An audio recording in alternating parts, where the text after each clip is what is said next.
نہیں ہوتی ہے وہی اعلیٰ حضرت کو سمجھتا ہے. اور دعا کیجئے گا کہ اللہ ہمارے خون میں کوئی خرابی پیدا نہ ہونے پائے. اس لیے مولانا قادر بخش سہسرامی آپ فرماتے ہیں کہ میں بہار میں پروگرام کے لیے گیا, وہاں پر تقریر کی, اور تقریر کرنے کے بعد کھانے کے درمیان لوگوں نے کہا کہ حضور علمی کوئی گفتگو نہ کریں, علمی کوئی گفتگو نہ کریں, حضور کوئی آسان زبان میں بتا دیں کہ آخر ہمیں پہچان کیسے ہو کہ یہ سنی ہے اور یہ وہابی ہے. ہمیں سنی اور وہابی میں پہچان کیسے ہے؟ تو آپ نے کھانے کے دوران آپ نے فرمایا ایسی بات بتا کر جاؤں گا کہ جس سے آپ پہچان لیں گے, کوئی علم گفتگو نہیں ہوگی. مولانا قادر محمد بخش کہتے ہیں کہ جب کبھی بھی آپ کو سنی اور وہابی کی پہچان کرنی ہو تو اس مجمع میں اعلیٰ حضرت کہو نا سبحان اللہ, اعلیٰ حضرت امام اہل سنت کا نام لینا اور چہرے کی طرف دیکھنا. اگر چہرہ گلاب کے پھول کی طرح کھل جائے, بولو نا سبحان اللہ, اگر چہرہ گلاب کے پھول کی طرح کھل جائے تو سمجھ لینا یہ سنی صحیح عقیدہ ہے. اور پھر قادر محمد بخش فرماتے ہیں کہ چہرے کا اگر جغرافیہ بگڑ جائے تو سمجھ لینا یہ وہابی ہے, وہابی. پھر آپ فرماتے ہیں کہ اگر وہابی بھی نہیں ہے, بالاتفاق اگر وہ وہابی نہیں ہے تو کہیں نہ کہیں اس کے عقیدے میں کھوٹ ضرور ہے کہ جو اعلیٰ حضرت کے نام سے چہرے کا جغرافیہ. اور آج الحمدللہ دنیا کے کسی کونے میں چلے جائیے گا, اعلیٰ حضرت امام اہل سنت کے دیوانے ہر جگہ آپ کو ملتے ہیں, ہر جگہ ملتے ہیں. لیکن سمجھیے گا آج یہ بتائیں کہ حضور تاج الشریعہ سے کتنے لوگ مرید ہیں, تاج الشریعہ سے کتنے لوگ مرید ہیں, ہاتھ اٹھا کر بتاؤ. اس لیے یہ وہ ذات ہے کہ جدہ شریف کے اندر ایک بہت بڑے بزرگ ہیں جن کا نام پیشہ ولی والے بابا. اور سب سے خوشی کی بات یہ بتاؤں کہ جب ان کا انتقال ہوا تو ہمارے مرشد نے بریلی شریف سے جا کر ان کی نماز جنازہ جدہ شریف میں پڑھائی. سبحان اللہ. تو ان کی شان یہ تھی پیشہ ولی والے بابا کی کہ وہ سرکار کی خاص محفلوں میں بیٹھنے کا شرف حاصل رکھتے تھے. کس کی محفل میں؟ سرکار صلی اللہ علیہ وسلم کی خاص یعنی نزی محفل. جیسے دنیاوی اعتبار سے کوئی ممبر ہو تو اس کے 2-4 منہ لگا ہوتے ہیں, تو عام جب میٹنگ ہوتی ہے تو سارے لوگ ہوتے ہیں, لیکن جب خاص میٹنگ ہوتی ہے تو 2-4 ہوتے ہیں. اسی طریقے سے پد کو بڑھاتے چلے جائیے گا, جو جتنا بڑا ہوتا ہے اس کے خاص اتنے ہی لوگ ہوتے ہیں. لیکن سرکار صلی اللہ علیہ وسلم کی خاص محفلوں میں بیٹھنے کا شرف جو حاصل تھا وہ پیشہ ولی والے بابا کو تھا. آپ نے اکثر آپ محفل میں جاتے تو آپ سے کسی نے سوال کر لیا, آپ سے سوال کیا کہ حضور یہ بتائیں آپ سرکار کی نزی محفل میں خاص محفل میں بیٹھنے کا شرف حاصل رکھتے ہیں, لیکن میرے آقا یہ بتائیں کہ جب آپ سرکار کی محفل میں جاتے ہیں تو کیا اس دور کے کسی علماء کو دیکھا ہے, اس دور کے کسی علماء کو دیکھا ہے؟ اب سنیں توجہ کے ساتھ.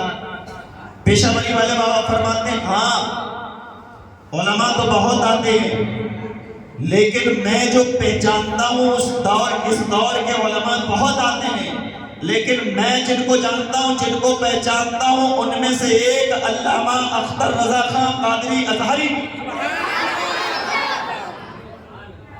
تو تاج الشریعہ کی سرکار کی خاص محفلوں میں بیٹھتے تھے. اور سبحان اللہ. اور یہ شان ہے ہمارے مرشد کی. آپ فرماتے ہیں ایسے بہت سارے علماء کو میں نے دیکھا ہے سرکار کی نزی محفل میں, خاص محفل میں, لیکن ان میں سے ایک حضور تاج الشریعہ بھی ہے. اور باقی الحمدللہ آج تاج الشریعہ کے بعد تاج الشریعہ کے لفظ دیگر مفتی اسد اللہ خان قادری جو قاضی القضات فی الہند بھی ہیں، سمجھ رہے ہیں؟ آج جب آپ کا چہرہ دیکھو تو بس مرشد کی یاد آ جاتی ہے، ایسا لگتا ہے جیسے مرشد کو دیکھ رہے ہیں، اور بڑی شان ہے۔ یہ ہم لوگوں نے محفل سجائی ہے، اللہ کی بارگاہ میں دعا ہے کہ مالک و مولا اس محفل کو اپنی بارگاہ میں قبول فرمائے۔ ایک بار درود شریف پڑھ کر سنائیے گا، اللہ محمد صلی اللہ علیہ وسلم نحن عباد محمد صلی اللہ علیہ وسلم صلاۃ و سلام علیک یا رسول اللہ، یا رسول اللہ صلی اللہ تعالیٰ علیہ وسلم۔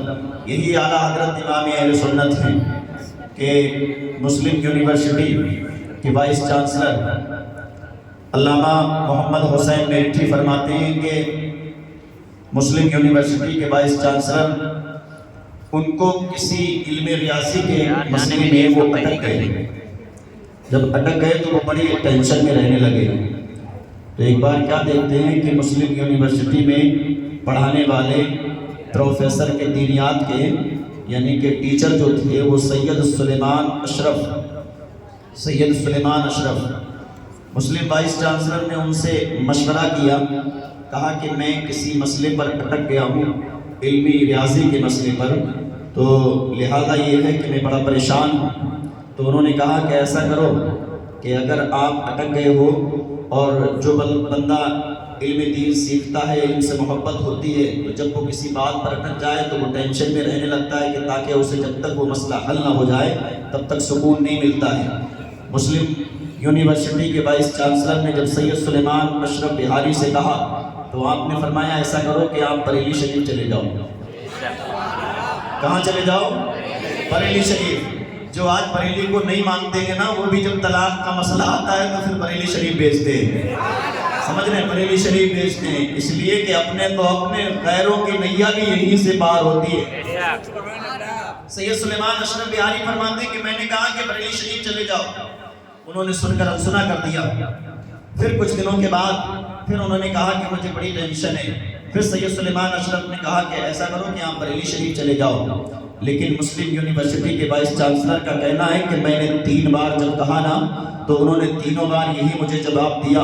تو آپ نے تیسری بار غصے کے عالم میں کہا، ارے جس مولانا احمد رضا کا تم نام لیتے ہو نا، انہوں نے کسی دوسرے کالج یا دوسرے ممالک میں یونیورسٹی میں پڑھنے کی بات تو بہت دور کی بات ہے، انہوں نے اپنے شہر کے کسی کالج میں پڑھائی نہیں کی ہے، کسی یونیورسٹی میں پڑھائی نہیں کی ہے، بھلا وہ کیا علم ریاضی کا مسئلہ حل کریں گے؟ لیکن سید سلیمان اشرف بہاری کیا فرماتے ہیں کہ آپ فرماتے ہیں کہ جب مجھ سے 3 بار اسی انداز میں کہا تھا نا، تو پھر میں نے کہا کہ ایک بار تو کم سے کم جب آپ نے جرمنی جانے کا ارادہ فرما لیا، آخر علم والا بندہ ہوتا ہے، اگر کسی بات پر اسے کوئی مسئلے پر اٹک ہو جائے تو سمجھ لیجئے گا اگر کسی مسئلے کو وہ بھول جائے تو اسے ٹینشن لگ جاتی ہے کس طریقے سے اس کو حل کیا جائے۔ مسلم یونیورسٹی کے وائس چانسلر کا کہنا ہے کہ میں نے جرمنی جانے کا ارادہ فرما لیا، کس کے لیے؟ کہ جس مسئلے پر میں آنے کے اٹک گیا تھا اور جو مسئلہ مجھ سے حل نہیں ہو پا رہا تھا، اس کے لیے میں نے سوچا کہ ملک ہندوستان میں کوئی ذات ایسی دکھائی نہیں دیتی ہے،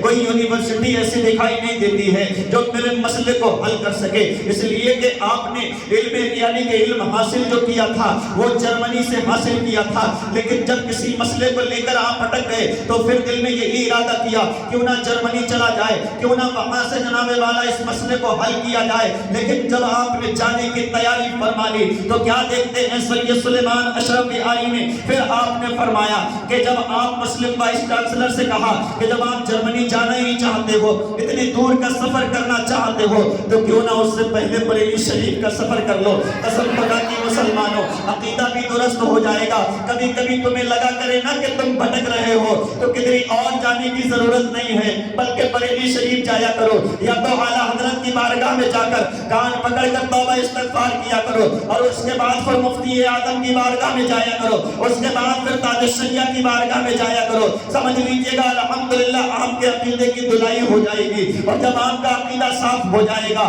تو کوئی آپ کو بہکا نہیں سکتا ہے۔ اب پتہ کیا چلا، سید سلیمان اشرف بہاری نے کہا کہ اس سے پہلے آپ بریلی شریف کا سفر طے کر لیجئے گا۔ دیکھتے کیا ہے کہ پڑھا لکھا بندہ تھا، مسلم یونیورسٹی کے وائس چانسلر نے سوچا 3 بار میں نے ان سے کہا ہے تو کیوں نہ جب میں جرمنی جانا چاہتا ہوں تو اس سے پہلے بریلی شریف کا سفر طے کر لیا جائے۔ آپ نے فرمایا ٹھیک ہے سید صاحب آپ چلنے کا انتظام کیجئے گا. دیکھتے کیا ہے کہ دونوں لوگ جب چلنے کے بعد کہاں پہنچتے ہیں؟ محررہ مقدسہ کی سرزمین پر پہنچتے ہیں. بحر محررہ تیری شان پر قربان جائے یہ وہی محررہ مقدسہ ہے جن کے یعنی کہ سید جو اعلیٰ حضرت امام اہل سنت کے پیر و مرشد ہیں وہ اکثر فرماتے تھے اپنے مریدوں سے کہ مجھے موت نہیں آ سکتی ہے. اب مریدوں نے کہا حضور قرآن کا اعلان ہے کل نفس ذائقۃ الموت، ہر نفس کو موت کا مزہ چکھنا ہے. تو حضور آپ کو بھی تو دنیا سے جانا ہے. تو آپ مسکراتے تھے اور مسکرا کر فرماتے تھے جب تک میں دنیا سے نہیں جاؤں گا تب تک میری موت نہیں آئے گی،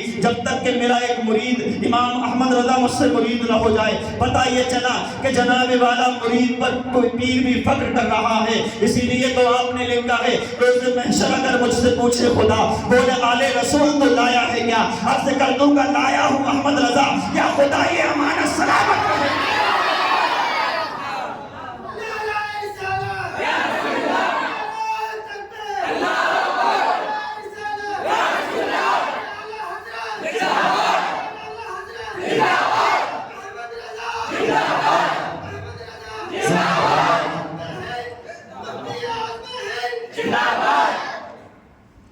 روز محشر اگر مجھ سے پوچھے خدا بولے آل رسول تو لایا ہے کیا؟ عرض کر دوں گا لایا ہوں احمد رضا. یا خدا یہ امانت سلامت رہے. بتاؤ جس مرید پر پیر فخر کرے تو اس مرید کی شان کا عالم کیا ہوگا؟ باہر میرے اعلیٰ حضرت جب یہ لوگ مسلم یونیورسٹی کے وائس چانسلر اور سید سلیمان اشرف جب یہ علی گڑھ سے انہوں نے سفر کیا تو دیکھتے کیا ہے کہ محررہ مقدسہ پہنچے. اور محررہ مقدسہ پہنچنے کے بعد اعلیٰ حضرت امام اہل سنت کے پیرزادے کو لیا ساتھ میں، سید مہدی حسن کو ساتھ میں لیا اور لینے کے بعد محررہ مقدسہ سے سفر کیا. کہاں کا؟ بریلی شریف کا سفر کیا. جب بریلی شریف تشریف لے کر آئے تو کیا دیکھتے ہیں کہ ان دونوں میں اعلیٰ حضرت امام اہل سنت کی طبیعت قلیل چل رہی ہے. سید مہدی حسن نے کہلوایا اندر کہ جا کر کہیے گا کہ محررہ مقدسہ سے ملنے کے لیے اعلیٰ حضرت امام اہل سنت سے سید مہدی حسن تشریف لے کر آئے گئے. جب یہ خبر اعلیٰ حضرت امام اہل سنت کے پاس پہنچی تو آپ نے فوراً جناب خانے میں پردہ کرایا اور کرانے کے بعد فوراً آپ باہر نکل کر آئے. کیا دیکھتے ہیں کہ سید مہدی کی یعنی کہ شایان شان آپ کی تعلیم فرمائی اور سید سلیمان اشرف یاری کی بھی خیریت پوچھی. اس کے بعد مسلم یونیورسٹی کے وائس چانسلر تھے ان سے بھی ان کی خیریت پوچھی. کچھ دیر ہوتی ہے کیا دیکھتے ہیں کہ مسلم یونیورسٹی کے وائس چانسلر نے اعلیٰ حضرت امام اہل سنت نے فرمایا بتاؤ آنے کی وجہ کیا ہے؟ انہوں نے کہا حضور ایک مسئلے پر اٹک گیا ہوں لہذا یہ ہوں کہ میں جرمنی جانا چاہتا ہوں. لیکن یعنی کہ سید سلیمان اشرف نے آپ کی جانب اشارہ فرمایا ہے. اعلیٰ حضرت امام اہل سنت نے فرمایا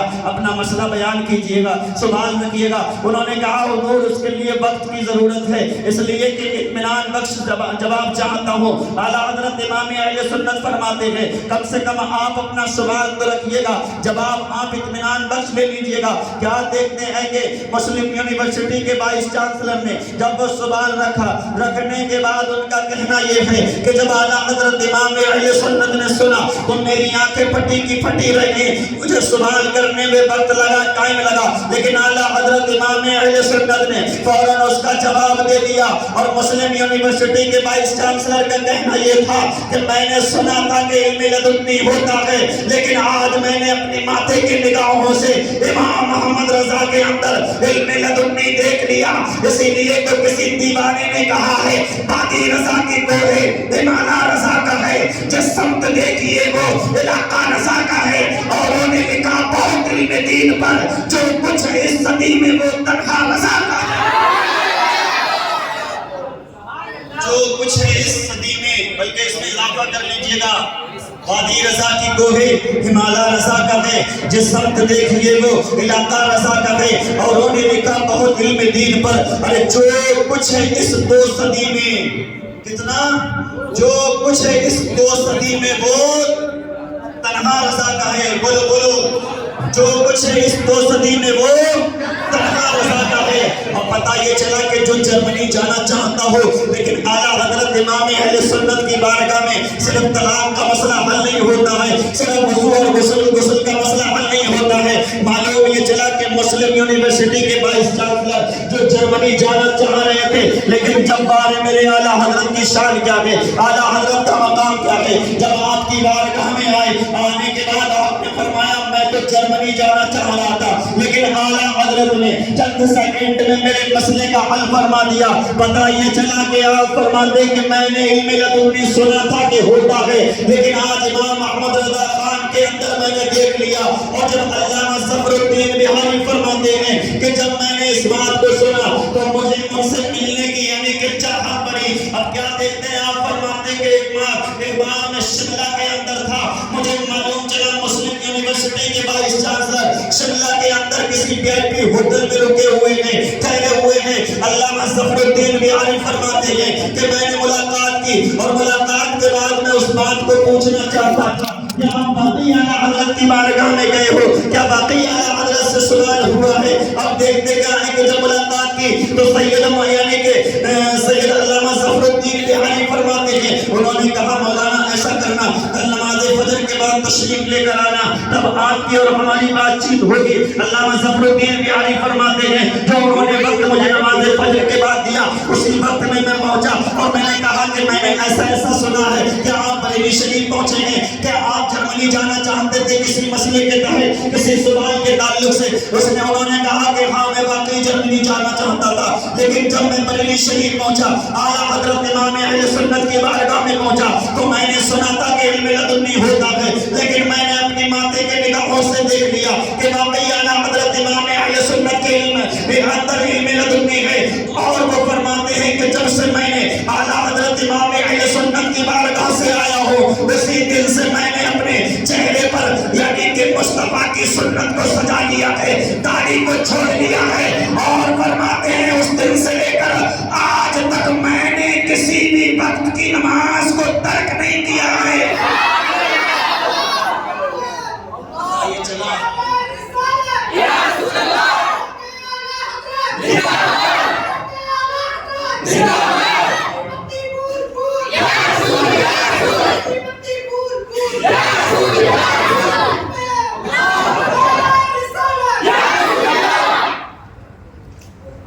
کیا معلوم چلا کہ اتنا بڑا علم والا بندہ اور وہ اعلیٰ حضرت کی بارگاہ میں آئے تو چہرے پر مصطفیٰ کی سنت کو سجائے۔ مرشد لکھتے ہیں داغ عشق نبی لے چلو قبر میں، داغ عشق نبی لے چلو قبر میں، ہے چراغ لحد روشنی کے لیے۔ داغ عشق نبی لے چلو قبر میں، ہے چراغ لحد روشنی کے لیے۔ معلوم یہ چلا کہ اس دن سے چہرے پر سنت رسول بھی سجا لی اور پھر نماز کی پابندی بھی کرتے رہے۔ پتہ یہ چلا کہ اللہ پاک قرآن کریم میں ارشاد فرماتا ہے ان الصلاۃ تنہی عن الفحشاء والمنکر، بے شک نماز تمام بری باتوں سے، بے حیائیوں سے منع کرتی ہے، روکتی ہے کہ جب انسان خشوع اور خضوع کے ساتھ اس کو ادا کرتا ہے۔ سمجھ رہے جس طریقے سے ہم نے ماہ رمضان المبارک میں نمازوں کی پابندی کی ہے، اللہ پاک کی بارگاہ میں دعا ہے کہ مالک و مولا غیر رمضان بھی ہمیں نمازوں کی پابندی کرنے کی توفیق عطا فرمائے۔ ایک بار اور درود شریف پڑھیے گا، اللہ صلی اللہ علیہ وسلم۔